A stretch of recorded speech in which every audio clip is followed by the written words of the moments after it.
Brace yourself. It's Javed Jabbar.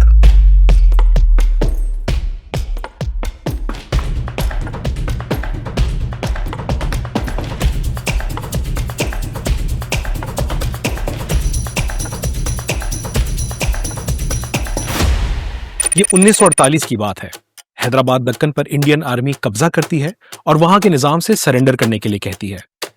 निजाम के नीचे काम करने वाला एक ऑफिसर ऐसा करने से इनकार कर देता है, जिसकी सजा में इंडियन आर्मी उसकी पूरी फैमिली को एक लाइन में खड़ा करके एग्जीक्यूट करने की तैयारी करती है। इस फैमिली के अंदर एक छोटा बच्चा भी है। अब आप सोचें कि यह बच्चा अपनी पूरी फैमिली के साथ मौत के दहाने पर है कि अचानक वहां पे एक सीनियर ऑफिसर आता है और उन्हें ऐसा करने से रोक देता है। यह छोटा बच्चा बाद में जाके पाकिस्तान के अंदर मॉडर्न एडवर्टाइजिंग की बुनियाद रखता है। ये वो बच्चा है जिसने पेमरा की सूरत में पाकिस्तान को फ्री मीडिया का तोहफा दिया।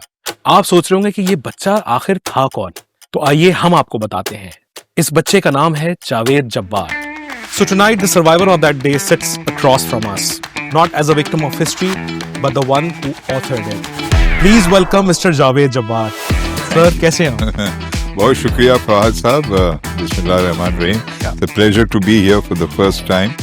और आपकी दावत का बहुत शुक्रिया। सर मुझे ये बताइए, ये मौत के मुंह से बिल्कुल जो आप पलट के वापस आए, अगर आप ना आते तो हमें ना पेमरा मिलती, ना हमें इंग्लिश बिस्किट्स मिलता, ना हमें सेनेटर मिलता, ना मेरा पॉपकॉर्न मिलता। बड़ी मेहरबानी, आपने ये बड़ी मुस्बित बात की, लेकिन यकीन माने इंसान फानी होता है और मुझे यकीन है अगर हम नहीं आज होते अल्लाह के फजल करम से, तो कोई और शख्स मुझसे बहुत बेहतर वही काम कर देता जो हमने इस नाचीज ने करने की कोशिश की है। ये नहीं कर पाता। नहीं, ये नहीं कर पाता। हाँ, बस ये शर्फ हासिल हुआ कि ये जिद्दोजहद मेरी समझे कि पाकिस्तान में किसी भी मीडियम की इजारादारी नहीं होनी चाहिए, चाहे टीवी हो, चाहे जरीदा हो, रोजनामा अखबार हो। ज़राए इब्लाग जो है वो एक खुले आम हर जो मुनासिब अहलियत रखने वाला कोई शहरी हो, जिसकी बुनियादी अखलाकी एथिकल बुनियाद हो, उसे आज़ादी होनी चाहिए कि वो हर ज़राए इब्लाग में हिस्सा ले और जनरेट करे। तो इस इजारादारी के खिलाफ कई सालों से मैं लिखता रहा और 1980s में डॉन में भी मैंने लिखा था कि एक नेशनल इलेक्ट्रॉनिक मीडिया अथॉरिटी होनी चाहिए नीमा के नाम से, ताकि ये मुमकिन बना है। और फिर हम नीमा एक नाम है, नीमा के अलावा जावेद साहब ने पता नहीं कितने फिर निगरान हुकूमत में, निगरान हुकूमत से पहले बेनजीर भुट्टो साहिबा की पहली हुकूमत में उन्होंने गलती की थी मुझे वजीर ममलिकत बनाने की, इत्तलात और नशरियात के लिए। सही। तो 4 दिन के अंदर अंदर वजीर ममलिकत की जिम्मेदारी संभाली। वजीर वो खुद थी और उन्होंने मुझे कहा था कि तुम्हें आजाद रखूंगी, और इसीलिए आप तो एनीवे तो मैंने उस आजादी का फायदा ये उठाया कि 4 दिन के अंदर अंदर सही हमने इजारादारी पीटीवी की खत्म करने की इस तरह कोशिश की कि पहली बार मैंने उनको इंस्ट्रक्शंस दिए और रेडियो पाकिस्तान को कि आज से आप खबरनामे में शुरू नहीं करना जरूरी है कि आज मुल्क के वजीर आजम ने यह फरमाया, आज सदर मुमलिकत ने यह फरमाया, क्योंकि 20 साल से यही होता था। हर खबरनामा शुरू होता था उस वक्त के हुक्मरान की खबर के साथ। निगरान वजीर आजम ने कहा है कि हुकूमत महंगाई को कम करने के लिए मौसर इक़दाम कर रही है। तो मैंने कहा आप खबर के बुनियाद पर करें, जो भी खबर है, अगर वो सही किस्म की खबर है, अहम खबर है, आप फैसला करेंगे, और बेशक उसका ताल्लुक हिज़्ब इख्तिलाफ से क्यों ना हो। वाह, राइट।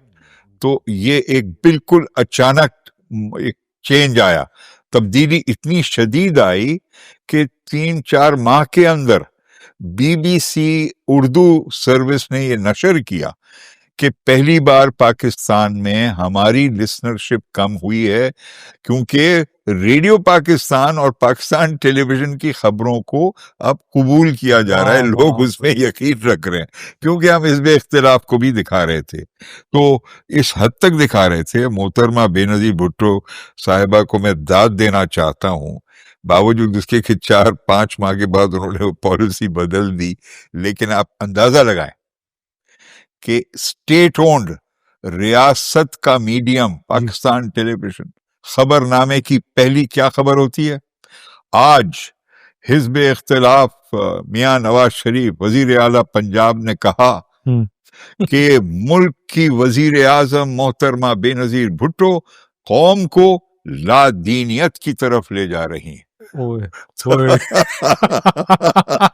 सैक्रिलेजियस, एक तो वो गलत बुनियाद थी, एक तो गलत बयानी थी नवाज शरीफ की कि इतना बड़ा इल्जाम लगाना सर्विंग प्राइम मिनिस्टर पर, जबकि सर्विंग प्राइम मिनिस्टर उतनी ही मुसलमान थी माशाल्लाह, शहीद जितने की कोई और मुसलमान हो। उनको कहना कि जी लादीनियत की तरफ ले जा रही हैं क्योंकि वो सेक्युलर हैं या व्हाटएवर, इस हद तक। उस पर ऑफकोर्स एक फोन आया मुझे, ग्रीन लाइन, ये किस किस्म की आपने आजादी दी है कि कोई मर्जी में आया इल्जाम लगा सकता है और मुझे वो नशर भी हो जाती है ऐसी। तो एनीवे मैंने कहा अभी भी मैं देखूंगा। असल में इतनी वो एक अनोखी आजादी मिली कि बाज दफा उनको डिसाइड करने का वो काबिलियत नहीं पैदा हुई थी, सलाहियत, कि किस तरह एक सनसनीखेज बयान क्यों ना हो उसको आराम से ठहराव के साथ बाद में नशर करें, इसके बजाय कि पहला ही आप हेडलाइन उसको बना दें। तो वो सिर्फ बातें सीखी और उसके बाद फिर निगरान हुकूमत में 1996-97 में उस वक्त मैं वजीर पेट्रोलियम था इत्तलात के लिए, लेकिन पहले काबीना की मीटिंग में वजीर आजम मलिक मेराज खालिद माशाल्लाह बहुत जबरदस्त वजीर आजम थे, उन्होंने, और इरशाद हकानी साहब जो बहुत नामवर एक कॉलम नवीस थे जंग के, वो थे वजीर इत्तलात। तो मैंने जब ये बात छेड़ी कि भाई आजाद चैनल होने चाहिए, आजादी होनी चाहिए इजहार की, उन्होंने कहा आप वो ले आइए, वो जो आपका पसंदीदा कानून जिसकी आप बात करते हैं। तो जाने से कबल ये कानून हमने नाफिज कर दिया एमरा के नाम से, इलेक्ट्रॉनिक मीडिया रेगुलेशन। 14 फरवरी 1997 को ये ऑर्डिनेंस बन गया, पहली बार पाकिस्तान की तारीख में आजाद टीवी चैनल्स का। हम पुरुमीद थे कि जो आइंदा आने वाली हुकूमत है जो मुंतखब हो गई थी जब तक, वो थी नवाज शरीफ साहब की दूसरी हुकूमत। बिल्कुल 4 माह का वक्त मिलता है कि आप ऑर्डिनेंस को एक मुस्तकिल शक्ल दे दें, कानून का, वो एक्ट ऑफ पार्लियामेंट कहा जाता है। ठीक, 3 माह गुजरे, नहीं कोई निशानी नजर आई, तो मैंने याद दिलाना शुरू किया, कोई उसका जवाब नहीं आया। 4 महीने गुजर गए और एमरा ऑर्डिनेंस को उन्होंने एक्ट ऑफ पार्लियामेंट नहीं बनाया। ये सानेहा था कि एक गैर मुंतखब निगरान हुकूमत ने एक नया लॉ पास किया, इनकलाबी कानून, लेकिन एक मुंतखब हुकूमत नहीं चाहती थी, वो चाहती थी कि इजारादारी PTV की जारी रहे और रेडियो पाकिस्तान। सही बात तो है। फिर एक और गैर मुंतखब हुकूमत आई वो उसने भी गलती की मुझे वजीर मुकर्रर करने की और मुशीर इत्तलात के मौजू पर और कौमी उमूर, और वो थे मासूम जनरल परवेज मुशर्रफ। मासूम तो आपने ऐसे कहा है जावेद साहब। नहीं, उनको ये क्रेडिट देना चाहिए कि उन्होंने मुझे कहा कि आपका वो जो पसंदीदा कानून, अच्छा, सो ही बेसिकली he told me कि वो तुम लाओ काबीना में और हम करते हैं। अमेजिंग। अनइलेक्टेड मिलिट्री आमिर जिसको कहते हैं ना, फौजी आमिर, उसमें ज्यादा एक जमहूरियत का मिजाज मौजूद था। तो हालांकि मैंने फिर मुशर्रफ साहब की काबीना से भी इस्तीफा दे दिया कुछ इख्तिलाफात की वजह से, मैं उनको याद दिलाता रहा। तो सन 2002 में 1 मार्च को उन्होंने पेमरा के नाम से उसे नाफिज किया, लेकिन जो मैंने पास करवाया उसका नाम मैंने रखा रैम्बो। रैम्बो आपको मालूम है ना, एक हॉलीवुड के हीरो सिल्वेस्टर स्टैलोन। तो उसको मैंने मजाकिया तौर पे मैंने कहा इसको ऐसा क्यों ना करें, रैम्बो का नाम। Regulatory authority for media broadcast organization, तो बाद में मुशर्रफ साहब ने सोचा होगा नहीं यार ये रैम्बो बहुत ही खतरनाक नाम है। एक नीमा से स्टार्ट किया, नीमा से एमरा, फिर रैम्बो, फिर पेमरा। पेमरा। लेकिन जब पेमरा नाफिज हुआ, हाँ जी, एक बहुत बड़ा सानिया हुआ। पेमरा का जो कानून मैंने चाहा था उसमें गैर हकूमती अराकीन की तादाद ज्यादा और हकूमती रियासती अराकीन की तादाद कम, ताकि रियासत हावी ना हो जाए। ओके। लेकिन उन्होंने वो नहीं किया, उसमें उन्होंने फिर तब्दील कर दिए, क्योंकि मैं नहीं था वहां पर एतराज करने के लिए। लेकिन मुझे बहुत खुशी है कि वो इजारादारी खत्म हुई। सही। और अब गफलत पे गफलत पाई जाती है, इतने ज्यादा गैर जरूरी। तो जावेद साहब, आज जो आप देखते हैं पूरा scenario with all these more than 42 45 news channels and all these entertainment channels, of course जैसे आप जाते ना आप जैनब मार्केट जाते हैं तो वहां पे एक ढेर लगा होता है, उसमें से आपको चुनना पड़ता है। सही। तो अच्छा सामान भी आपको उसमें से मिल जाता है, बट बहुत सारा आपको ढूंढना पड़ता है। आई थिंक पाकिस्तान की, और ये जो जैसी कौम की हालत है वैसी हमारी, जाहिर सी बात है, मिनहसुल कौम, एक पूरी इंडस्ट्री भी। But don't you feel proud कि यार एक ऐसा मुल्क जहां पे इतने लंबे अरसे डिक्टेटरशिप्स भी रही हों, और जमहूरियत के नाम पे भी डिक्टेटरशिप्स रही हों, वहां पे आप बड़े एतबार से फहद हम बाज दफा ये गलत फहमी का शिकार होते हैं, क्योंकि माशाल्लाह हमारी रियासत भी शरारत करने की आदत नहीं छोड़ी है। अभी भी मीडिया के ऊपर दबाओ या खुलेआम दबाओ, बाज मीडिया को इश्तिहारात न देना, पसे पर्दा उनके ऊपर प्रेशर रखना, ये कई तरीके हैं जो रियासत करते रहते हैं। अलावा उन औकात के जहां मैं वजीर रहा हूँ, हमने कभी इस तरह के प्रेशर उन 3 हुकूमतों में जहां मैं था वजीर, हमने कभी मीडिया पर प्रेशर नहीं डाला, बल्कि उन दौर में हमने वेज बोर्ड बनाए, वेज बोर्ड कायम। तो मैं ये सिर्फ अर्ज कर रहा हूं कि रियासत को चाहिए कि एक ठहराव और एक तवाजुन के साथ आजादी इजहार का मौका दें, जहां वेटेज इस वक्त उनको बहुत ही खुले आम बांटा गया है लाइसेंसेस को। बिल्कुल।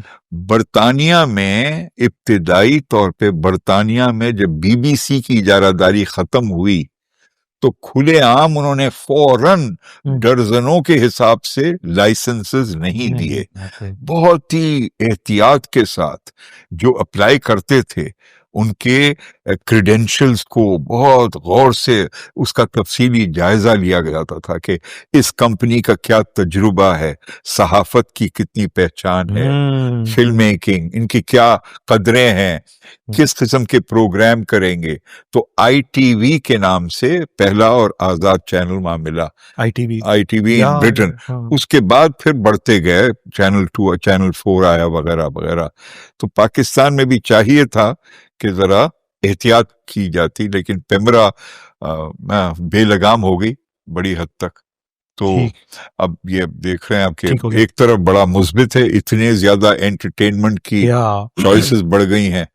और जावेद साहब, एक आप वैसे देखते हैं, जिन लोगों को सहाफत का तजुर्बा था, जिन लोगों को सहाफत की अहमियत का पता था, उन लोगों ने जब अपने पूरे अखबारों को कन्वर्ट किया इनटू टेलीविजन, वो आज भी आपको नजर आते हैं कि वो सबसे अलग आपको लाइक बिजनेस रिकॉर्डर आपको एक अलग नजर आता है। हालांकि उनका बिजनेस अब उस तरह का रहा नहीं है। जियो अभी भी इट्स ऑन द टॉप। सो मेरा ख्याल है कि डॉन का भी अपना एक पूरा है। सो आई फील नेचर कहीं ना कहीं अपने आप को बैलेंस कर लेती है, वो उन चीजों को छांटी कर ही देती है। जावेद साहब, आप हमें पिछले मैंने तो आपको जब से होश संभाला है 92-93 से ही मैं बात करूंगा, आपको हमने हर सेटअप में देखा है कहीं ना कहीं। अच्छा, ठीक है। सेटअप बड़ा खतरनाक चीज है ये, मैं इसलिए सेटअप का वर्ड ये हुकूमत ना कहें। मैं सिर्फ 3 हुकूमतों का हिस्सा रहा हूँ, और मैं बाज़ दफा इनकार भी किया है किसी और हुकूमत में हिस्सा। सेटअप का मतलब पब्लिक आए, आप कह रहे हैं ना, किसी कोई पब्लिक शो सेक्टर में, चाहे जराए इब्लाग हो या तहकीक का शोबा हो, जो मेरे शौक हैं, फिल्म मेकिंग हो, इसमें शायद आपने मेरा नाम सुना हो या देखा बिल्कुल हो। बिल्कुल बिल्कुल। लेकिन हुकूमत के एतबार से मैं सिर्फ 3 हुकूमतों का हिस्सा रहा। सेनेट में 6 साल रहा, बहुत पहले। आप उस वक्त ऊपर जन्नत में जी जी, तशरीफ रखते बहुत थे। ही ज्यादा जन्नत यहाँ- में। यहाँ- यहाँ तो जब आप यहाँ जहमत की, आपने यहाँ तशरीफ लाने की, मैंने कुछ नहीं किया जावेद साहब। आपका इसमें तो कोई रोल ही नहीं मेरा कोई रोल ही नहीं था, मुझसे किसी ने पूछा ही नहीं। आई नो, हम सब गुलाम की हैसियत से पैदा होते हैं। हम कोई फैसला थोड़ी करते हैं सही कि बात। हमें कब पैदा होना है, सही कहाँ बात। पैदा होना है। नहीं, और मुझे तो इस एग्जाम में भी नहीं पढ़ना था कि ये करो तो ये मिलेगा। मुझे तो डाल दिया, मैं क्या करूं। जावेद साहब, जी। मसला ये था कि आपके लिए वही वाली बात है कि हमने एक पूरा सिलेबस बनाया था, पढ़ाई की थी। अच्छा, लेकिन मसला है कि आपने इतने काम किए हैं जिंदगी में, और अच्छा नहीं लगता कि हम शुरू करें आपकी कि आपने यार ये एड कैंपेन और ये एड कैंपेन, आपसे जरा हमें बड़ी बातें करनी थी। लेकिन बहरहाल बहुत सारे लोग हैं जिनको वो बातें भी हाँ, सुननी है, जी, जी, ठीक है। जी। सो उस पे हम आएंगे, ठीक। लेकिन हम एक छोटा सा ब्रेक लेंगे। ठीक। आप लोग कहीं मत जाइएगा, वापस आके हम जावेद साहब से पूछेंगे कि इन्होंने PAA की आपने करवाई थी हाँ, हाँ। एड, कांग्रेस करवाई जी, थी, जी, राइट। जी। हम जावेद साहब से पूछेंगे कि उसमें दाल चावल क्यों खिलाई थी इन्होंने। बात आपने माशाल्लाह ढूंढी। How sweet of you. Welcome back guys. आइए जावेद साहब से पूछते हैं कि दावत में बुलाने के बाद लोग मुर्गी खिलाते हैं, गोश्त खिलाते हैं, ये दाल चावल कौन खिलाता है? ये थी, देखिए, फर्स्ट पाकिस्तान एडवर्टाइजिंग कांग्रेस। मुझे शर्फ हासिल हुआ कि मैं सेक्रेटरी जनरल था उसका। PAA। SH हाशमी साहब चेयरमैन थे ओके मुझे, लेकिन मुझे वो आजादी दी गई थी कि आप प्रोग्राम तश्कील दें। ओके। एडवर्टाइजिंग एक ऐसा शोबा है जहां हम हमेशा बेचारे मासूम या गैर मासूम शहरियों को कहते हैं कि जी आप ये खा लें, ये पी लें, ये खरीद लें, और आप बस जन्नत के करीब पहुंच जाएंगे अगर आपने ये किया। हाँ, सेल्फ इंडल्जेंस, हाँ जी। अपने आप को खुश करना, खाना पीना। तो मैं चाहता था कि उसकी थीम भी ऐसी हो कि मोर इज नॉट बेटर, बल्कि advertising and national development, oh. Challenge and response, कि एक ऐसे मुल्क में जहां उस वक्त 70% से ज्यादा अवाम को सेफ ड्रिंकिंग वाटर, पीने का पानी जो साफ हो, वो नहीं मिलता था। ऐसे माहौल में हम सिर्फ टूथपेस्ट बेचते रहे सारा वक्त, टूथपेस्ट। जब लोगों को पानी नहीं मिल रहा है, सेफ ड्रिंकिंग वाटर, तो हमने इसीलिए एडवर्टाइजिंग का रिश्ता बनाया कौम के तरक्की के साथ, न कि हजम करना, खरीदना, पैसे अपने आप पे खर्च करना। तो एहसास दिलाने के लिए कि जी दाल रोटी सबसे बुनियादी चीज होती है ग़िज़ा के तौर पर। हाँ, ये भूल जाएं कि ये टॉफी और केक और बिरयानी फलाना। लोगों ने आपको सुरखा तो नहीं कहा उस टाइम? बेशक, अगर कहा और अभी भी कुछ कह देते हैं तो कोई बात नहीं, हम एक इस्लामी सुर्खे। इस्लामी सुर्खे। जी। ये भी बड़ा कमाल है कि आप किस तरह से, जावेद साहब, आप माशाल्लाह से इस मुल्क में आप डॉच कर पाते हैं अभी भी। ये बहुत कमाल।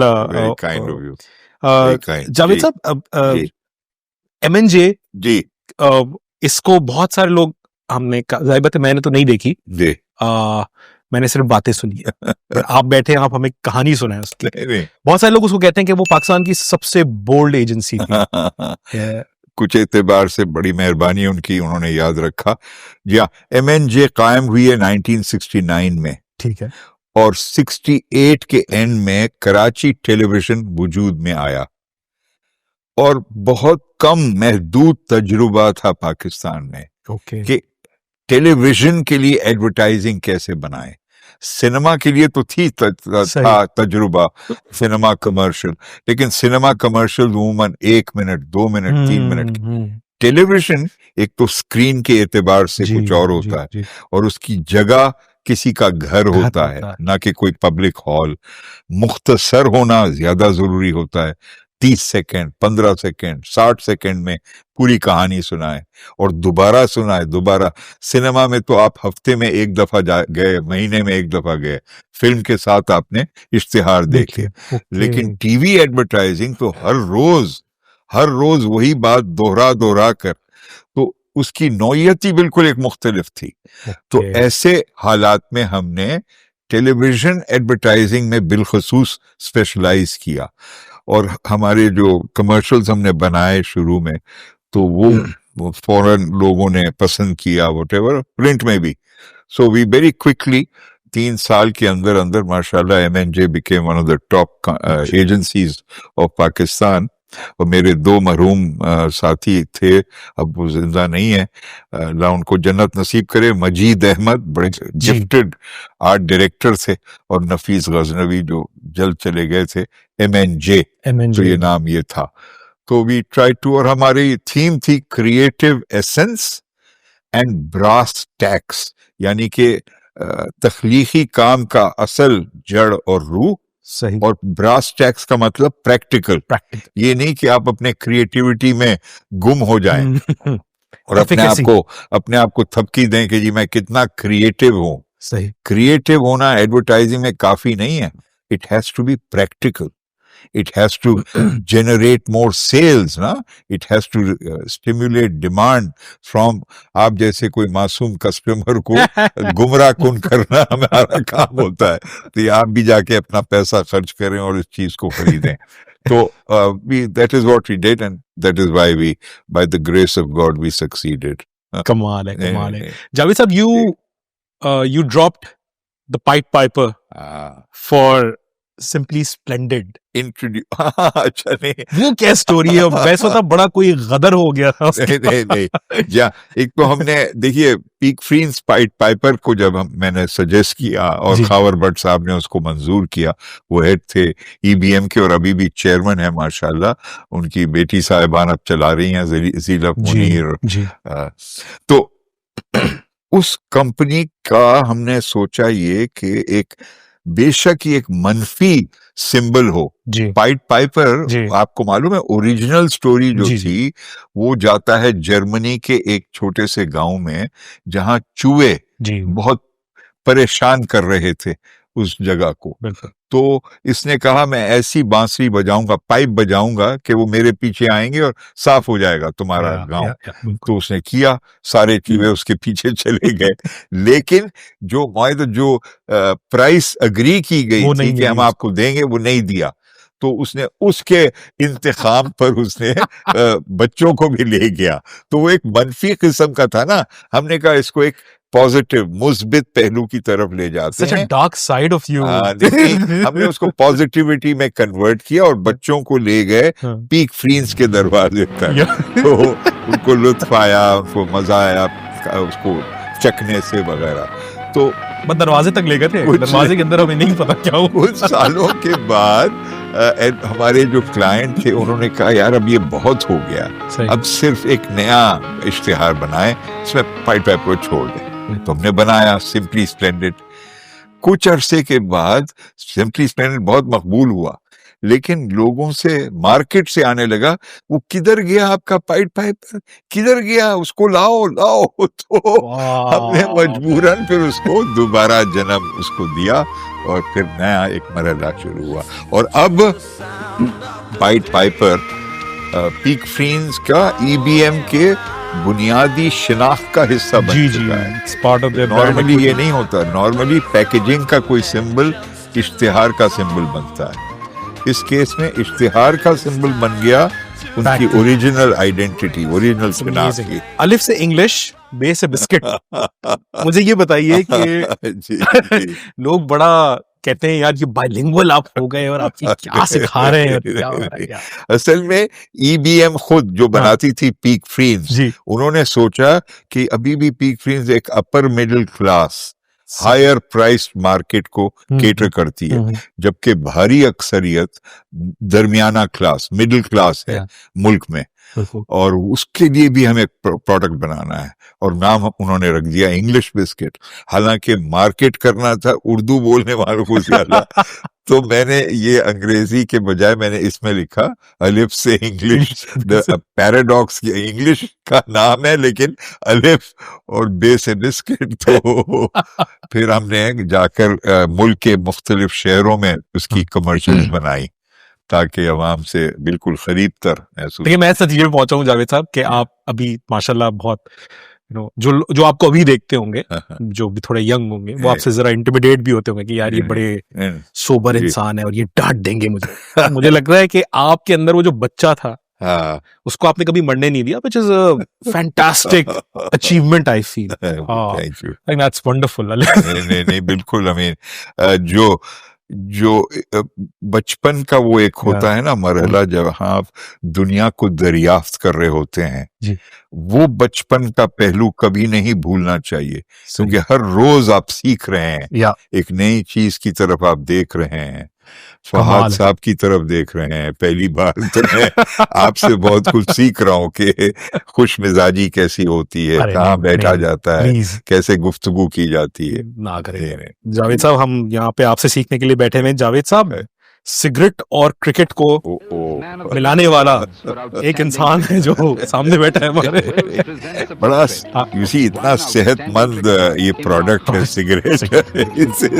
नहीं, मेटाबॉलिज्म तेज होता है, और ये कि देखिए मरना तो सबको एक दिन ही। उस वक्त के सबसे बड़ी पाकिस्तान टोबैको कंपनी जी, उन्होंने अभी भी है, अभी भी है माशाल्लाह, बगैर हमारे उनको रिक्वेस्ट करने के उन्होंने खुद हमें कांटेक्ट किया और कहा one of the biggest accounts of Pakistan, we want to appoint MNJ। हमने कहा यार ये है, लेकिन एक बड़ा कश्मकश भी पैदा हुई, क्या हम इस तरह के बहुत ही पेचीदा प्रोडक्ट सिगरेट इसको हम इश्तिहार करें और लोगों को गुमराह कौन करे कि वो सिगरेट पिए। लेकिन फिर जमीर को ठंडा करने वाला एक और हकीकत थी कि कानूनी तौर पर ये जायज था उस वक्त सिगरेट्स का इश्तिहार बनाना और उसको नशर करना। तो हमने कहा भाई हम तो कानून के अंदर रहते हुए हम ये एडवर्टाइज करेंगे। लेकिन फिर क्रिकेट के साथ जो रिश्ता बना वो पाकिस्तान टोबैको को क्रेडिट जाना चाहिए। हमने तो उसको क्रिएटिव एक शक्ल दी, विल्स एंड क्रिकेट उनका ब्रांड था, Wills and cricket go together. तो हमने एक तो बड़े जबरदस्त हमारे क्रिकेटर्स उभर रहे थे और थे बड़े, आसिफ इकबाल, माजिद खान, जावेद मियादाद, और एक नौजवान उभर रहा था उसका नाम था इमरान खान। तो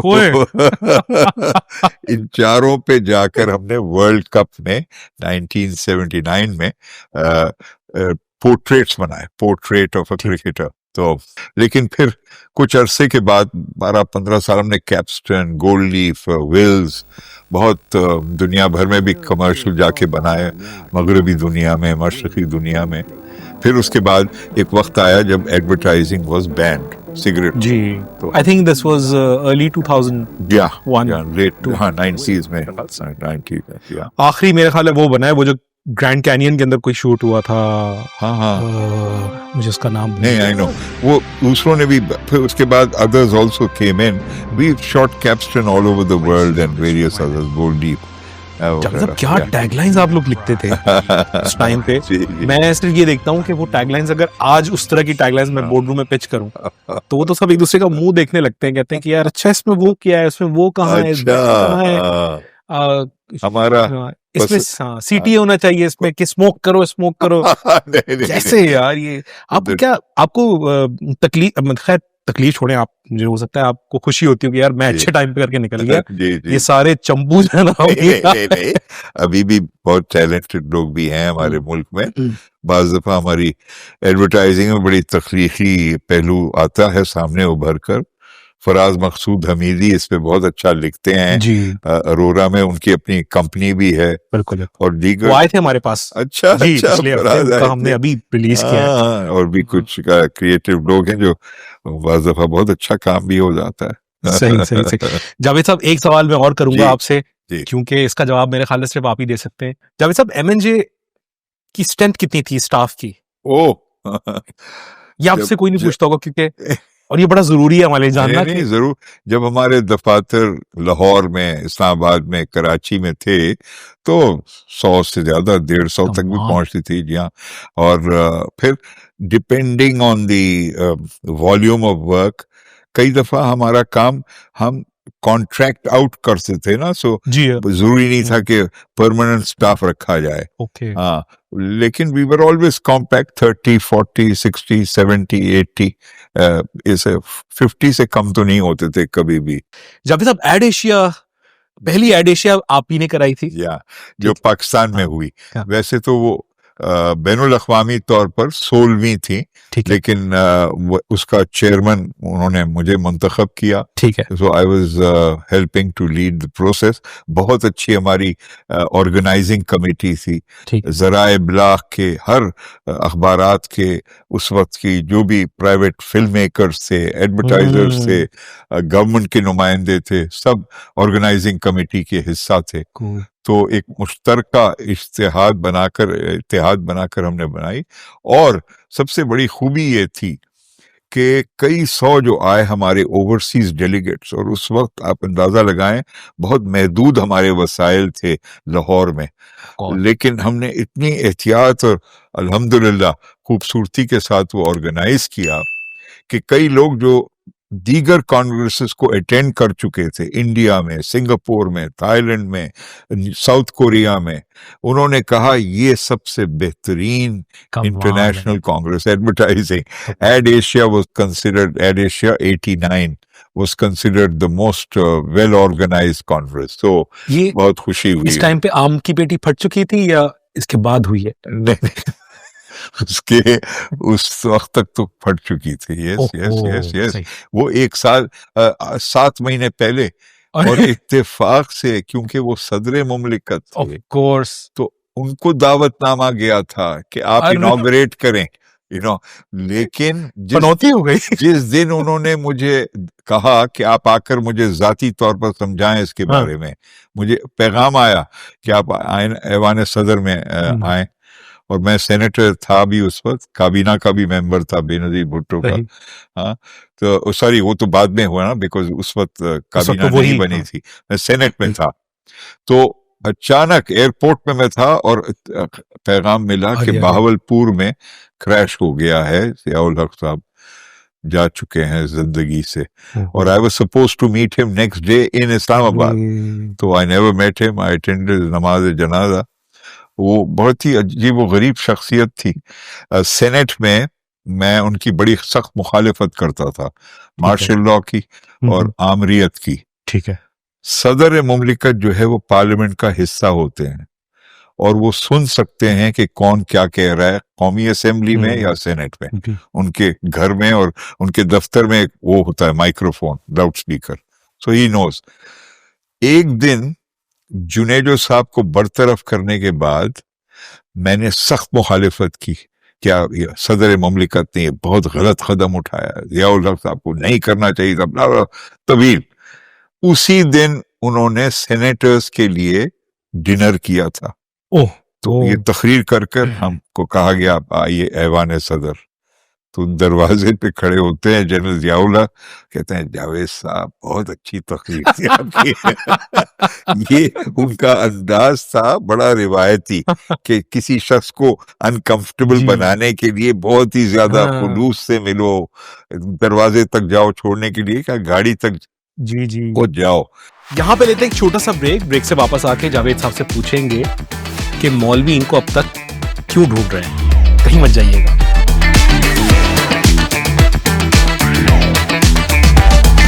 वेलकम बैक। आइए जावेद साहब से पूछते हैं कि जावेद साहब, हमसे 1.5 साल कैंपेन्स नहीं चल पाती ब्रांड से, आपने कैंपेन पे 30 साल काम किया, ठीक है, और उसकी वजह से बड़े लोग आपके पीछे पत्थर लेके भी ढूंढ रहे हैं कौन है, किसने हमसे कहा है कि बच्चे 2 ही अच्छे।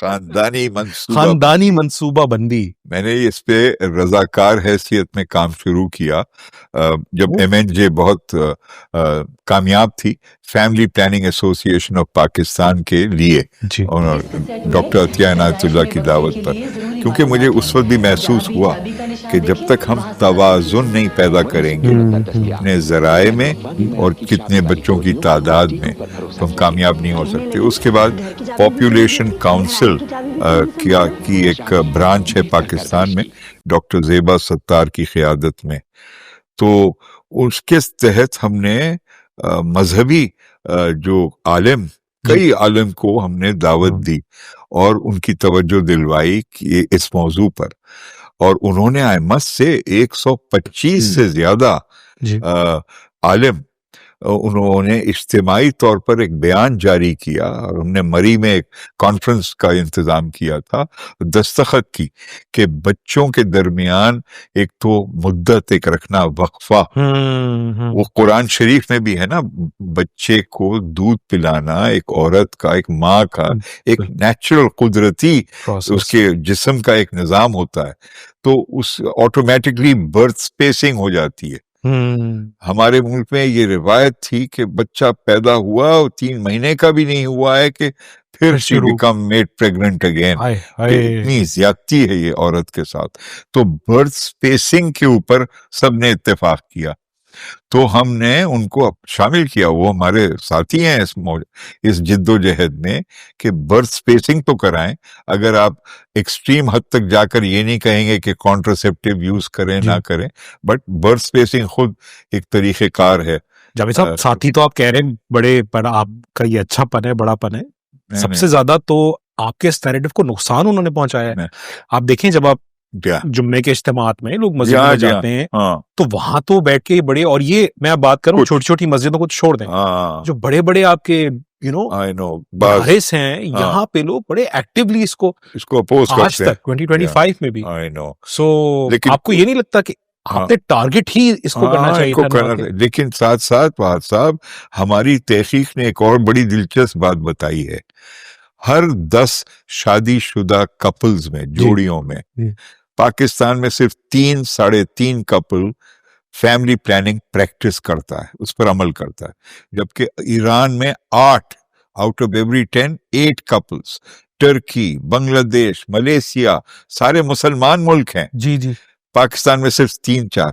तो हम जब पूछा दूसरों से क्यों नहीं करते, द रिमेनिंग 6 ने कहा हमें सहूलियात का दस्तियाब, माने हम उन पर रसाई नहीं कर सकते हासिल, हाँ, और हमें खौफ भी है कि अगर हम ये करेंगे तो परमानेंटली हमारी बॉडी डैमेज हो जाएगी।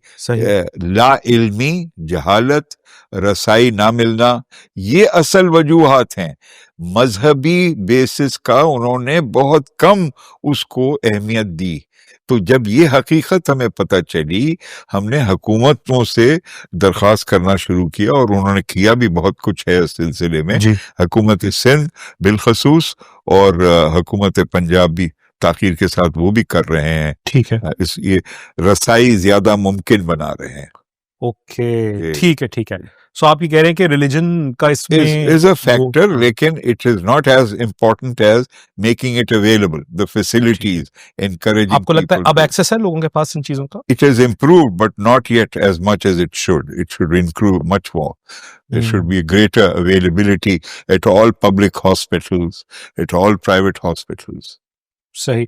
बट जावेद साहब, रिलीजन ओवरऑल आपको लगता है कि पाकिस्तान अगर शुरू के वक्त में ही एक ऑल्टरनेट रियलिटी में एक सेक्युलर मुल्क होता, तो आपको लगता है कि हमारे मसाइल आज भी ऐसे होते? आपको लगता है कि नहीं थोड़ा बेहतर हो सकता था, या इससे ज्यादा जी अबतरी हो सकती थी? इसकी आयरनी ये है फहद साहब कि इस्लाम एन एक सेक्युलर दीन है।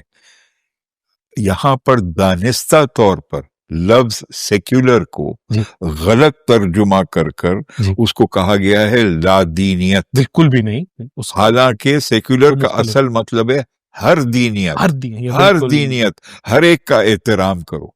सूरह अल बकरा में है आयत नंबर 62, वही सूरह अल मायदा में आयत नंबर 65 के तौर पे आती है, जहां अल्लाह ताला ने फरमाया है चाहे आप यहूदी हो, साइबीन हो, एक फिरका था, मसीह हो, हाँ, मुसलमान हो, अगर आपके आमाल दुरुस्त हो और हर यौम आखिरियत में आप यकीन रखते हो, तो कोई आपको खौफ की जरूरत नहीं, सब बराबर हैं। ये है वजन उन आयात का। That is secularism of the Quran of Islam, हर दीन का एहतराम, that is all it is. तो अगर हम उसी नक्शे कदम पे हम करते तो ये तंग नजरी और इंतहा पसंदी, इसको हम बहुत हद तक कम कर सकते थे। लेकिन अभी भी वक्त है। हमारा मिजाज, पाकिस्तानी कौम इतनी अच्छी कौम है, मुस्बित कौम है, हमारा मिजाज वैसे बहुत ही रिस्पेक्टफुल है दूसरों का।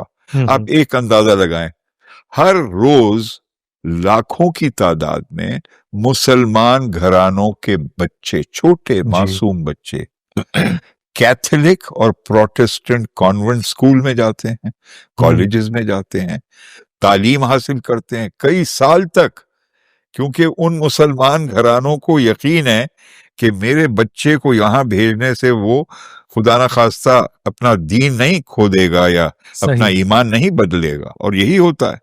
तो हमारा एक मिजाज बहुत ही मुस्बित है पाकिस्तानियों का। कुछ हिस्सा है जो बहुत ही इंतहा पसंद है और जो पूरे मुल्क को एक बदनाम कर देता है बैनुल अक़वामी सतह पर। बिल्कुल सही कह रहे हैं। रामचंद पाकिस्तानी जी जावेद साहब, क्या आपने, और मैं तो कन्फेस भी करना चाहता हूँ कि जब मैंने पहली दफा फिल्म देखी, अच्छा तो मैं उसका वो मतलब समझ नहीं पाया, बिकॉज जाहिर बात है मेरे अंदर वो मैच्योरिटी नहीं थी। ये मैं आपको बात बता रहा हूँ 2005 या 6 की, जब आप कारा फिल्म फेस्टिवल में, ये फिल्म रिलीज हुई 2008 में, सन 2008 में ये रिलीज हुई जी। बट उससे कारा फिल्म फेस्टिवल तो शुरू हो चुकी पहले थी। एक दफा ही उसकी स्क्रीनिंग हुई थी, मैंने तब पहली दफा वहां देखी थी। अच्छा बट क्या कमाल, अच्छा इसका मुद्दा बड़ा कमाल था। मैंने उसको लिखा था और प्रोड्यूस किया, और मेरी बेटी साहिबा महरीन जब्बार ने उसकी हिदायतकारी की। बिल्कुल। और माशाल्लाह बहुत खुशी हुई कि ये पैगाम सारी दुनिया में हम ले गए और इसको कई एजाजात मिले, क्रिटिक्स ऑस्कर मिला और बेहतरीन फिल्म का एजाज मिला बाहर भी और पाकिस्तान में भी। मेरी माटी मुझे मेरा संसार दे। तो एक कोशिश थी दिखाने की कि हिंदू पाकिस्तानी जो होता है वो भी उतना ही पाकिस्तानी है जितना कि साहब हमसे ज्यादा पाकिस्तानी, क्योंकि वो पहले से यहाँ पे मौजूद। ये original sons of the soil. Correct, original Pakistani हमने तो इन्वेट किया। आपको लगता है टेक्स्ट बुक सब चेंज होनी चाहिए और महमूद गजनवी और बहुत जरूरत है, क्योंकि हमें इतने शानदार विरसे में मिलने वाला पूरी तहजीब है इंडस वैली सिविलाइजेशन की, और मोहम्मद बिन कासिम वो भी हमारा एक बहुत, हमें फख्र है कि वो भी हमारा हिस्सा है तारीख के। लेकिन आप दिल से फख्र कर रहे हैं? नहीं, फख्र क्यों नहीं कर रहे? उस बेचारे को, हालांकि आप बड़े ज़हीन इंसान हैं, नहीं, उसने जाकर उसको मोहम्मद बिन कासिम के साथ जो रवैया हुआ, वो जब गए वापस, आपको पता है ना, कारमा इज नहीं, उसको बहुत टारगेट किया गया, प्रोसिक्यूट किया गया। लेकिन हमारे कितने जबरदस्त सिविलाइजेशन है, हमारी बुद्धिस्ट उसमें है, मोहनजोदड़ो है, मेहरगढ़ है, हड़प्पा, टेक्सिला, ये सब हमारी शख्सियत को, उसकी शक्ल को शेप करती है। मैं जावेद साहब, मुझे कभी कभी बड़ा फनी लगता है कि हम कहते हैं यार आप देखें मोहनजोदड़ो के अंदर, घरों के अंदर प्लम्बिंग हुई हुई थी और पानी की 2-2 लाइनें आई हुई थी, पीने का और साफ पानी। और फिर मैं देखता हूँ कि लड़कानों को देखता हूँ, मैं कहता हूँ यार कमबख्तों ने, जावेद साहब कुछ सीख ही लेते हैं, मतलब ये उन्हीं की जगह थी ना। एक और एतबार से फाहद बहुत ही अनोखा है मोहनजोदड़ो। उसी वक्त मिस्र में फेरोज थे, बिल्कुल रैमसीस था, अपनी शान में बहुत बुलंद हाइट तक स्टैच्यूज बनाते, ग्लोरीफाइंग द रूलर। मोहनजोदड़ो में एक भी आपको स्टैचू नहीं मिलेगी। वहां एक बराबरी का एहसास मिलेगा, हर एक को रसाई हासिल थी पब्लिक बाथ्स पर, सड़कों पर यकजहती, और कोई बड़े पैमाने पे हथियार नहीं मिले, एक भी वेपन नहीं, पुरअमन जमहूरी शिरकत पर मबनी एक ऐसी तहजीब है हमारी। तो डेमोक्रेसी ये कोई तोहफा नहीं है मगरबी दुनिया का, जमहूरियत इसमें हमारे जड़ों में मौजूद है। एक दूसरे को से मशवरा करना, सुनना दूसरे को हौसले के साथ, अदब के साथ। जावेद साहब, बहुत सारे लोगों का ये मानना है कि 1948 में अगर उर्दू या बंगाली की जगह अंग्रेजी को हम अपनी सरकारी ज़बान बना चुके होते तो पाकिस्तान दो लख्त नहीं होता। यहाँ पे हम लेंगे एक छोटा सा ब्रेक से वापस आके हम ये पूछेंगे जावेद साहब से कि वो हमसे इस पे अग्री करते हैं या वो हमें अपना जूता उठा के खींच के मारेंगे।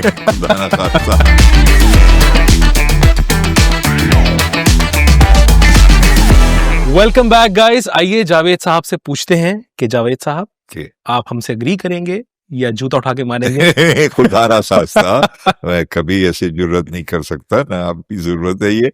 मैं अर्ज करूं हाँ। कि देखिए, अंग्रेजी एक वैसे भी तल्ख या मुस्बित हकीकत है जी। कि वो हमारी एक किस्म की सौतेली माँ की जबान है। माने मादरी जबान उर्दू है, सही। लेकिन मादरी जबान उर्दू नहीं भी है। आदादो शुमार के मुताबिक वो जो हमारा सेंसस होता है, उर्दू इस वक्त पाकिस्तानी की मदर टंग में सिर्फ 8 से 9% की है। 8 से 9% जी।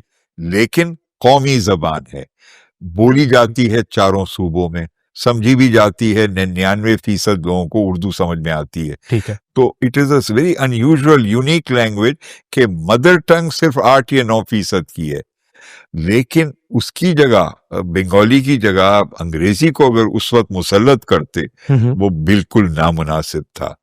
क्योंकि मादरी जबान की एक अजीब व गरीब उसकी कशिश होती है, उसका असर होता है सीखने पर।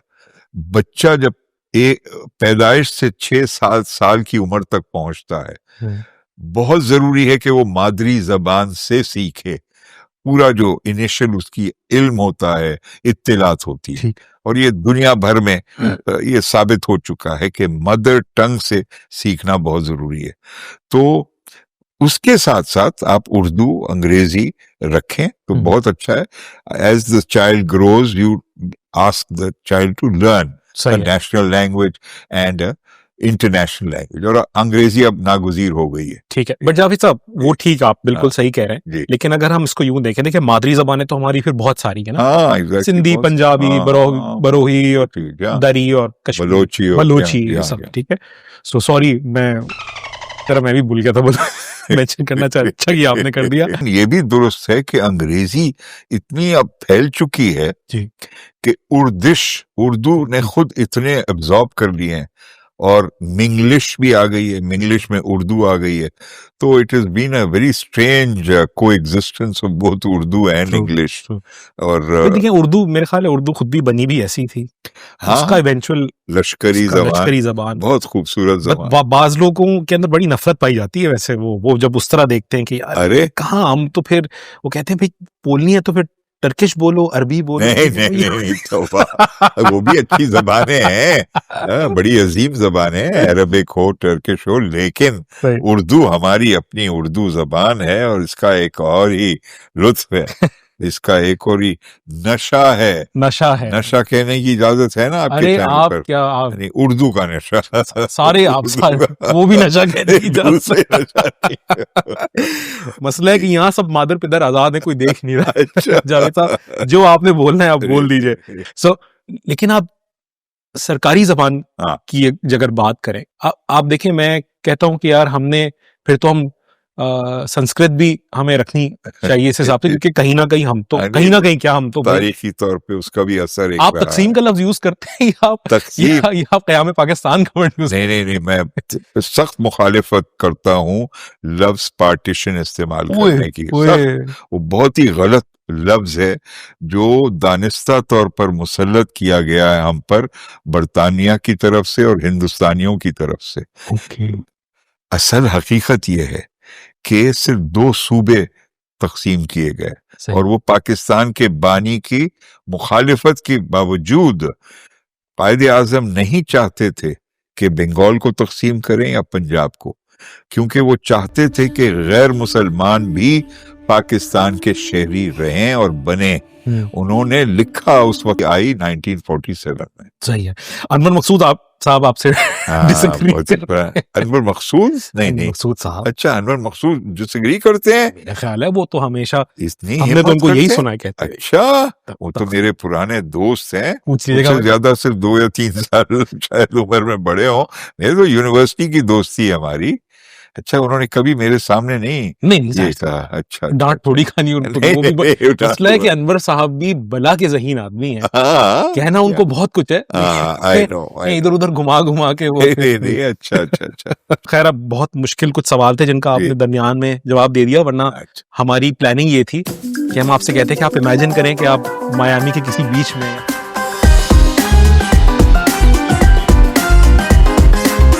और आप 2 मिनट के लिए सोचें कि कोई आपको नहीं देख रहा, ना ISPR आपको सुन रहा है, ना ISI, कोई नहीं है, अच्छा सिर्फ मैं और ये दो अच्छा सोफे पे। फिर मैं आपसे पूछूं कि डिक्टेटरशिप या डेमोक्रेसी, आप किसको चूज करेंगे? क्योंकि आपने दोनों हाँ दोनों को किस्म की हुकूमतों में मैंने मैं खिदमत की है। इसलिए मैंने सेटअप का वर्ड यूज किया था। नहीं, आपने नहीं, 3 हाँ। तरह की हुकूमतें हुकूमतें। देखी हैं। हाँ बिल्कुल, मैं प्रेफर करता हूँ डेमोक्रेसी, लेकिन एक बामकसद जमहूरियत। इस वक्त जो हमारी जमहूरियत रही है, नुमाइंदा जमहूरियत नहीं है, ये इंतखाबी जमहूरियत है। और फर्क क्या है? सबसे बड़ा फर्क ये है कि आधी से ज्यादा आबादी वोट ही नहीं डालती। वोटर टर्नआउट के एतबार से 46%, 45, 48, दफा 52%। व्हाट किस्म? It is not representative democracy. ये नुमाइंदगी की जमहूरियत नहीं है। तो जैसे 23 और ममालिक हैं दुनिया में जहां वोट डालना लाजिम है, हर शख्स जो बालिग है और रजिस्टर्ड वोटर है, अगर वो वोट नहीं डालता तो कुछ जुर्माना होता है। सिंगापुर, ऑस्ट्रेलिया, यूनान, Belgium, Argentina, even Egypt, That's a wonderful idea. All compulsory voting. हाँ, ताकि जो नताइज आए सही मायनों में अवाम की मर्जी उसकी अक्कासी करें। इस वक्त जितनी सियासी जमातें हैं और जितने उम्मीदवार हैं जो जाके बेशक वजीर आजम क्यों ना बने, उनको अपने अपने हल्के में 15%, 20% वोट मिला है, या पूरे इज्तिमाई तौर पर total vote share of parties is never more than 15%, 20%, और बाकी के वो नुमाइंदगी नहीं करते। तो लिहाजा जमहूरियत को बामकसद बनाने के लिए नंबर 1 कंपल्सरी वोटिंग, और नंबर 2 अगर पहले राउंड में किसी उम्मीदवार को 50% +1 वोट ना मिले तो एक दूसरा राउंड होना चाहिए, ताकि एक ऐसा उम्मीदवार सामने आए जो सही मायनों में अक्सरियत की नुमाइंदगी करता हो, नॉट 10% एंड 15%। तो ये बुनियादी इस्लाहात की जरूरत है हमारे आईन में। लेकिन माशाल्लाह क्योंकि सारी सियासी जमातें इस वक्त ये एंजॉय कर रही हैं प्रिविलेज कि 15% वोट लेकर वो पूरे 25 करोड़ लोगों के वो नुमाइंदे बन जाते हैं। चलें, अभी भी आप हवाई के इस बीच पर ही हैं। हाँ, मुझे बताइए कि आपको लगता है कि जो आपका बैलेट पेपर है, हवाई बीच पे, यार मैं अपनी बीवी के बगैर कैसे मौजूद हो सकता हूँ? वो वेट कर रही हैं, आप जल्दी जल्दी इसका जवाब दें, फिर आप जाएं बेगम। अच्छा, फरमाइए। क्या आपको लगता है कि बैलेट पेपर पे ISI को भी अपना लोगो लगा देना चाहिए कि यार हम भी पार्टी हैं? अच्छा, क्या लगता है? नहीं, ये मैं इससे इत्तेफाक करता हूं कि गैर सियासी इदारे जो हमारे मुल्क में मौजूद हैं, बेशक उनकी नीयत कितनी खुश हो और मुस्बित हो कि नहीं जी मुल्क को संभालना है, पायदार रखना है, इसीलिए हमारा रोल लाजिम है, ये नामुनासिब है। सियासी शोबा जो है ये एक अलग मखसूस शोबा है, सही, और गैर सियासी शोबे बिल्कुल अलग हैं। चाहे वो अदलिया हो, फौज हो, इंतजामिया हो, वो बिल्कुल अलग है, और उनको इसमें मदाखलत नहीं करनी चाहिए। उनके लिए अच्छा नहीं है और ना हमारे लिए। तो उम्मीद है कि मुस्तकबिल में हम इस तरह के फ्यूचर को हम शेप करेंगे जहां इदारे अपने अपने हदूद में रहें। Amazing. One more tough question. 2010 में जब मैं CSS में मेरे सामने एक सवाल आया कि वो अभी तक बेचारे कोशिश कर रहे हैं कि 2 कौमी नजरिए को, चले आप बताइए उसको। आप you are a great, but आप चूंकि अभी बीच पर हैं, आप बताइए कि क्या नजरिया 2 कौमी नजरिया जरूरत, इसको हम मिला के कैसे? बिल्कुल हुई। उसकी वजूहात थी क्योंकि जब हमारा दौर खत्म हुआ, मुगलाई दौर, जहां एक अकलियत मुस्लिम माइनॉरिटी ने 700 साल तक जमहूरी, अगर एतबार से आप देखें 700 से 800 साल तक उन्होंने गैर मुसलमान अक्सरियत पर राज किया, हुक्मरानी की ना।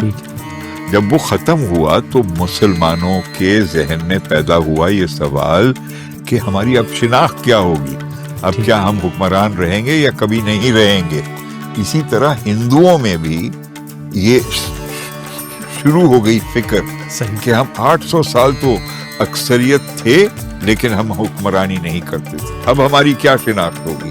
तो दोनों ने एक सफर शुरू किया अपने शिनाख्त को दोबारा पहचानने के लिए, और एक शिनाख्त ये थी कि मुसलमान जहां अक्सरियत में हैं वो एक आजाद रियासत के हकदार हैं, ताकि वो अपनी मर्जी के मुताबिक रहें। और इंसिडेंटली टू नेशन थियरी ये मुसलमानों की सिर्फ इजाद नहीं थी, ये आरएसएस के जो बुनियाद रखने वाले लोग थे उन्होंने ये पहले कहना शुरू किया कि अगर आप इंडिया में या हिंदुस्तान में या भारत में रहना चाहते हैं तो आपको हिंदू होना पड़ेगा।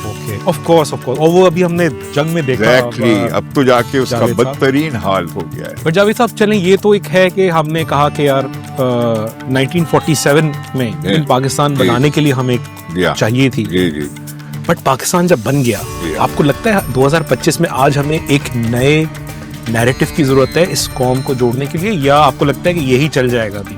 नहीं, वो जो बयानिया था पाकिस्तान बनने का, उसका एक ज्यादा जदीद और नए हकायक पर मबनी हमें एक बयानिया बनाना चाहिए और बनाना पड़ेगा, और वो बन रहा भी है। जहां पर हम अपनी शिनाख्त कायम रखेंगे कि एक मुसलमान अक्सरियत की आज़ाद रियासत के तौर पर हम रहेंगे, हमने एक पाकिस्तानियत की कैफियत भी पैदा कर ली है। सही। अगर आप एक सड़क पर 4 हिंदुस्तानी और 4 पाकिस्तानियों को देखें चलते हुए लंदन के किसी ऑक्सफोर्ड स्ट्रीट पर, फौरन आप पहचान सकते हैं कि ये जो खर दिमाग है ना, ये है पाकिस्तानी और ये है पाकिस्तान, क्योंकि हमने एक अंदाज हमने बना लिया है। एक ही अरे नहीं, खास नजर आता है हमारा अंदाज बयां और हमारे चलने का अंदाज और हम बोलने का अंदाज। हमारी खूबियों को देखें, कितने बड़े दिल के लोग हैं, कितने खुश मिजाज हैं, मेहमान नवाज हैं, और जब खैरात देते हैं तो पाकिस्तानी कौम आए हाय सबको पीछे छोड़ती है, सबको पीछे। गरीब पाकिस्तानी दूसरों को पैसे देगा। आप ये कैफियत बाकी के बड़े सगीर में नहीं पाएंगे, इतने बड़े दिल वाले लोग हैं हम।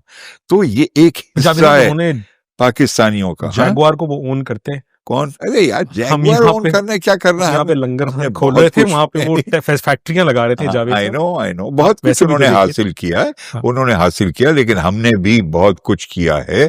हम क्योंकि कई बुरहान से गुजरे हैं, हम अपने आप को अंडर एस्टिमेट करते हैं बहुत कॉन्स्टेंटली। हम अपने आप को बिगाड़ के सोचते हैं कि यार पाकिस्तान में कुछ नहीं हुआ, बहुत कुछ हुआ, लेकिन बहुत कुछ और होना है।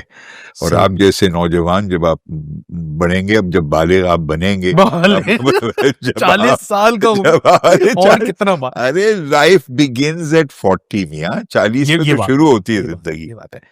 चलिए, तो मैं जब बालिग बनूंगा तो इंशाल्लाह। आज आपने मेरा एक बोतल और खून आपने मेरे बढ़ा दिया। जावेद साहब, मैं आपको टाइम ट्रैवल करवा के ले जाऊं जी 30 साल पहले। अच्छा। और आप देखें उस जावेद जब्बार को जो उस वक्त एक 30 साल पहले जो भी एक इंसान, आप उसको चुपके से रोक के उसके कान में कोई मशवरा देना चाहेंगे उसको कि यार तू ना ये नहीं करना, ये कर लेना तेरी जिंदगी, या आप कहेंगे कि नहीं सही है? सबको एक ही मशवरा, इतने जबरदस्त कसीरियत का मुल्क है हमारा, एक मशवरा सबके लिए शायद ना हो, लेकिन मैं ये जरूर गुस्ताखी करूंगा कहने की कि सियासी उमूर में जी आप जरूर दिलचस्पी लें, क्योंकि वो बड़ा जरूरी है। जब तक आम शहरी मुस्बित सियासत के उमूर में हिस्सा नहीं लेगा, ये मुल्क बेहतर नहीं हो सकता। ये आप कायदीन पर मत छोड़ें, सियासत में गहरा और इल्म पर मबनी दिलचस्पी। जावेद साहब, अंग्रेजी जबान में आपने फिल्म बनाई, और वो भी ऐसी कि क्या कमाल आपने, मतलब बियॉन्ड द लास्ट माउंटेन। अहले इख्तिदार को सवाल उस पे उठा दिए आपने। क्या सिचुएशन है यार? बियॉन्ड द लास्ट माउंटेन का ख्याल इसलिए आया कि अंग्रेजी जबान, जैसे हमने पहले भी गुफ्तगू की, पाकिस्तानी माहौल का एक हिस्सा है, चाहे उर्दू को बिगाड़ते हुए चाहे अंग्रेजी को अपनाते हुए। तो एक खास तबका भी है हमारे मुल्क में जो रोजमर्रा के तौर पर मुकम्मल तौर पर पाकिस्तानी है जी, लेकिन अंग्रेजी जबान में गुफ्तगू करता है, घरों के अंदर, दफातर में, वगैरह वगैरह। तो उनकी मिजाज और उनके तर्ज जिंदगी और सोच की अक्कासी करने के खातिर और ये दिखाने के लिए कि पाकिस्तानी भी है लेकिन अंग्रेजी बोल रहे हैं, राइट, तो उसकी अक्कासी करना चाहता था मैं, और हमने उसको एक वक्त अंग्रेजी में भी और उर्दू में भी बनाई। उर्दू वर्जन का नाम हमने रखा मुसाफिर, और अंग्रेजी टू टेक्स फॉर एवरी, बहुत ही, और हमने डबिंग नहीं की, एक नहीं, आपने 2 फिल्में बनाई। 2 फिल्में, और वो इतना मुश्किल होता था क्योंकि हम लोकेशन पे करते थे, स्टूडियोज के अंदर हमने कोई शॉट नहीं लिया, एवरीथिंग वाज ऑन लोकेशन। तो अगर रास्ते में फहाद बॉम्बे वाले की वो बड़ी लाउड मोटरसाइकिल गुजरती थी जो हार्ले डेविडसन पे, तो फौरन रोकना पड़ता था, उसको दोबारा टेक करना पड़ता था। तो उस वक्त भी फहाद साहब हमें सताते थे और अभी सता रहे, लेकिन बहुत लुत्फ आया था। उसमें उर्दू गाने भी रखे थे और सोहेल राना साहब ने जबरदस्त मौसीकी दी। उस्मान पीरजादा की पहली फिल्म थी और पहली बार पढ़ी लिखी खवातीन फिल्म पाकिस्तानी सिनेमा में दाखिल हुई, क्योंकि उससे पहले पढ़ी लिखी बेचारी अच्छी तालीम याफ्ता खवातीन नहीं जाया करती थी, बिल्कुल सही, एज एक्टर्स इन सिनेमा। नहीं जावेद साहब, पूरी मुझे तो लग रहा है इस फिल्म के बाद से वो जो ये तो टाइम था, बाकायदा पूरी एक सोशल इंजीनियरिंग हुई है। आई मीन आप देखें साड़ियां कहाँ चली गई। मेरी अम्मी ने, आपको पता है मेरी अम्मी के पास पड़ी हुई है, अच्छा, कोई पता नहीं 1.5-2 दर्जन साड़ियां हैं, वो अब नहीं पहनती 15-20 साल से, बिकॉज अब ये जो पूरा एक माहौल उन्होंने देखा, और यानी उनकी पुरानी तस्वीरें उसमें उन्होंने वो भी लगाया हुआ है, टीका, तो टीका भी लगाया, वो तो एक सकाफती तरीका है, वो एक तहजीब है। मशरकी पाकिस्तान में मुसलमान बंगाली खवातीन लगा दी थी और उसमें मजहब का कोई ताल्लुक नहीं, बिल्कुल इसका कोई मुकम्मल तौर पर मुसलमान थी और हैं, और ये एक सकाफती एक उनकी निशानी है। भाई आप शमा जो ड्रामा था पुराना ब्लैक एंड व्हाइट, ठीक है, आपको वो शमा या शायद शहजोरी, इन दोनों में से कोई एक था, मुझे पता नहीं, मैंने बहुत अरसे पहले देखा था। उस ड्रामे की पहली किस्त का पहला शॉट ये कि घर में टेलीफोन बजता है और लड़की आती है दूसरे कमरे से, वो आके फोन उठाती और कहती है, हुमानी जान, आदाब। मैंने कहा ओके, अब मैं अगर बोलूं अपने अब्बा से आदाब, कि नहीं ये क्या आदाब कौन कहता है, ये खुदा हाफिज, एकदम से आप देखें वो क्या कायदे आजम का वो बदल गया, आपने देखा कायदे आजम पहले पैंट कोट पहनते थे, उन्होंने खुद अब शेरवानी पे आ गए, उन्होंने खुद चेंज भी, बड़ी सब आपके दरमियान हुआ ये जावेद साहब। चले खैर, ये जावेद साहब बहुत शुक्रिया। खैर मुझे लगता है कि कुदरत का अपना निजाम है, सही, बहैसियत मिनहसुल कौम हम चलते हैं तो हम बहुत सारी गलतियां भी करते हैं, बहुत सारे अच्छे काम भी करते हैं, और इवेंचुअली क्या होती है, गलतियां भी हमारे सामने आ जाती हैं, सही, और अच्छा काम भी अपना जो है वो असर दिखा देता है। सो इसमें कोई परेशान होने की बात नहीं है, बस जो आपने बड़ी अच्छी बात की कि पॉजिटिविटी वाली जो शुरू में की थी, पॉजिटिविटी का रहना बड़ा जरूरी है, अदरवाइज यासियत में तो कहीं हम नहीं पहुंचेंगे। जावेद साहब बहुत बहुत शुक्रिया आपका।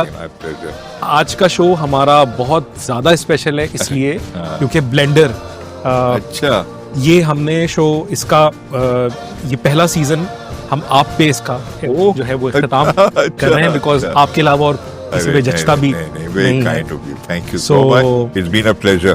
All the best to you and may you continue and do this very successfully. आपकी बस हमें दुआएं और आपकी इंस्पिरेशन हमें हमेशा चाहिए। बहुत बहुत शुक्रिया। आपका भी बहुत बहुत शुक्रिया हमें ज्वाइन करने का। आज हमारे सीजन 1 का ग्रैंड फिनाले था और इसलिए शख्सियत भी ग्रैंड फिनाले के हिसाब से हमें जावेद साहब को, और ये मेरी दिल की ख्वाहिश भी थी कि जावेद साहब और ताहिर साहब हमारे शो में जरूर आए। Thank you. सो आपसे सीजन 2 में फिर मुलाकात होगी, मे बी नए लुक के साथ, कुछ और नए लोगों के साथ। अपना बहुत बहुत ख्याल रखिएगा और अपने आप को इंस्पिरेशन के लिए ओपन